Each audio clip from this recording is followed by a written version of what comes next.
আমি যদি এমপি হইতে পারি, হিন্দু ধর্মের মন্দির ভাঙ্গা পাহারা দেওয়ার যে ব্যবসা শুরু হয়েছে এই ব্যবসা আর কেউ করতে পারবে না। আমি যদি এমপি হইতে পারি, যে কোনো শিক্ষা প্রতিষ্ঠান, ধর্মীয় উপাসনালয়, তাদের যে বরাদ্দ আসবে সম্পূর্ণ টাকা তারা পাবে।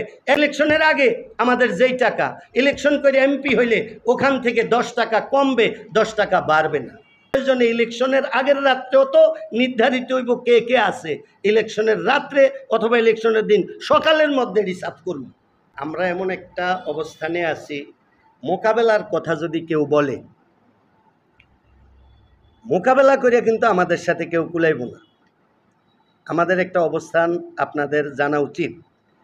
আমার দলের 100 জন মানুষের রক্ত আপনি নেবেন, আর যারা নেতৃত্ব দিতেছে চাঁদনী নেতা এতদিন, ওনাদের দলের 100 জন মানুষের রক্ত নিয়েন।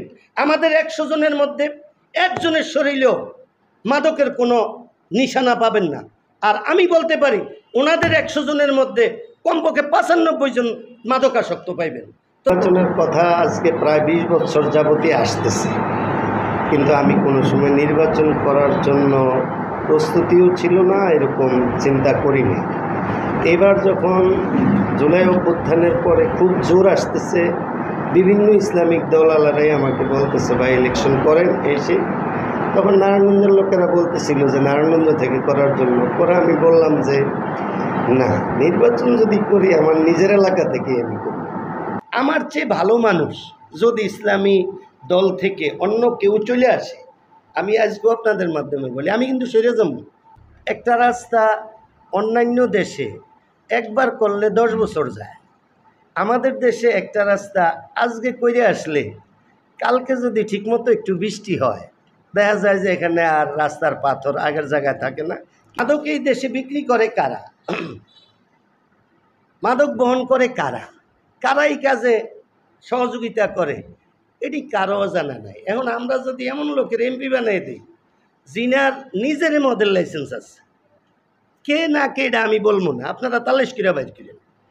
আমাদের দেশে উনি বহুবার এমপি ছিলেন, ওনার নিজের মদের লাইসেন্স আছে এবং উনি পরবর্তী যুগ এমপি উনি ইলেকশন করবেন। তখন ওনারা যদি আমরা আবারও এমপি বানাই, আল্লাহর রহমতে মাদক আমনের আর আমার কম লাগতো না, উনি কারে কেমনে বাইক ফাটান লাগবে এই ব্যবস্থা করে দেব। আমি আপনাদেরকে কথা দিতে পারি, আমি না শুধু আমার দলের 100 জন মানুষের রক্ত আপনি নেবেন, আর যারা নেতৃত্ব দিতেছে চাঁদনী নেতা এতদিন, ওনাদের দলের 100 জন মানুষের রক্ত নিয়েন। আমাদের 100 জনের মধ্যে একজনের শরীরেও মাদকের কোনো নিশানা পাবেন না। আর আমি বলতে পারি ওনাদের 100 জনের মধ্যে কমপক্ষে 95 জন মাদকাসক্ত পাইবেন। তো তারা কিসের মাদকের বিরুদ্ধে আন্দোলন করব? মাদক নির্মূল হবে ইনশাল্লাহ যদি আমরা আসতে পারি, কারণ আমরা মাদকের সাথে নাই। 3 নম্বর, চাঁদাবাজি করা আমাদের দলের কোনো সদস্য আজকে না, কোনো দিনও না, পদ পাইলেও না, না পাইলেও না, এগুলো আমরা ধর্ম নিয়ে ভাবি, যার কারণে আমাদের এই অনুভূতিগুলো আছে। এরপরে দেখেন হিন্দু ধর্মের ব্যাপার নিয়ে আমাদের দেশে একটা ব্যবসা শুরু হয়েছে, যে মন্দিরে হামলা, মন্দির পাহারা দেওয়ান লাগে, আবার লোক রাখিয়া এমপি সাহেবরা মন্দির পাহারা দেয়। আমি আপনাদেরকে কথা দিতে পারি, আমি যদি এমপি হইতে পারি, হিন্দু ধর্মের মন্দির ভাঙ্গা পাহারা দেওয়ার যে ব্যবসা শুরু হয়েছে এই ব্যবসা আর কেউ করতে পারবে না। হিন্দু করে কেউ পাহারা দেওয়ান লাগবে না, তারা নিশ্চিন্তে তাদের পূজা করতে পারবে। আমরা যেরকম নামাজ পড়তে পারি পাহারা দেওয়ান লাগে, হিন্দুরাও তাদের ইবাদত করতে পারবে, কেউর পাহারা লাগবে না। এটি হচ্ছে এক ধরনের শয়তান যারা, তারা এগুলা করে, আবার বলে স্যার হেনে বিশাল বড় 20 লাখ টাকার ক্ষতি হয়ে গেছে, তো ঠিক আছে করে 20 লাখ টাকা দিয়ে আসো, ওই হেনতে আবার 19 লাখে খাইয়ে লায়, 1 লাখ টাকা নিয়ে কোনো রকম তাদেরকে দেয়, এটা হবে না।